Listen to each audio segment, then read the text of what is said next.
Vous avez une fâcheuse tendance à faire le contraire de ce que vous dites et dire souvent le contraire de ce que vous faites. On en a la parfaite illustration ce soir. Faciliter la vie quotidienne des Bisontins, 423 places de stationnement supprimées. Circulation automobile de plus en plus difficile aux heures de pointe en raison de vos aménagements. Je n'ai pas eu ma réponse sur les Hauts-de-Chazal stationnement payant. J'espère que je l'aurai tout à l'heure.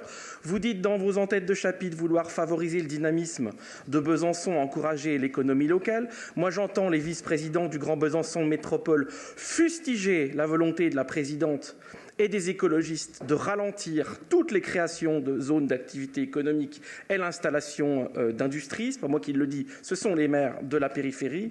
J'entends qu'on attend toujours le projet pour Saint-Jacques. On n'en a plus aucune nouvelle, alors que c'est un projet absolument fondamental. Et puis, l'économie locale, quand vous prévoyez de supprimer 9 places de stationnement rue de la Cassotte, devant des commerces, vous croyez que vous allez les dynamiser ?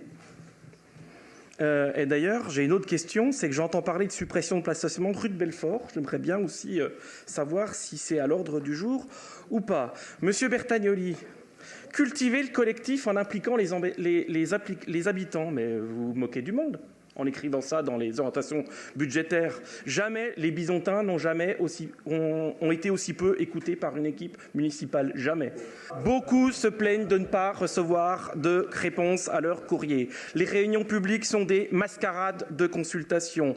Preuve en est, les pétitions de citoyens se multiplient depuis 4 ans. Et après tout, c'est aussi une façon d'impliquer les habitants, mais ce n'est pas la nôtre. Nous avons le sentiment amer que depuis 4 ans, la ville de Besançon n'est plus au service des Bisontins, mais au service, et je l'assume, d'une idéologie politique excessivement dogmatique. Et c'est à l'opposé de notre façon d'exercer la politique.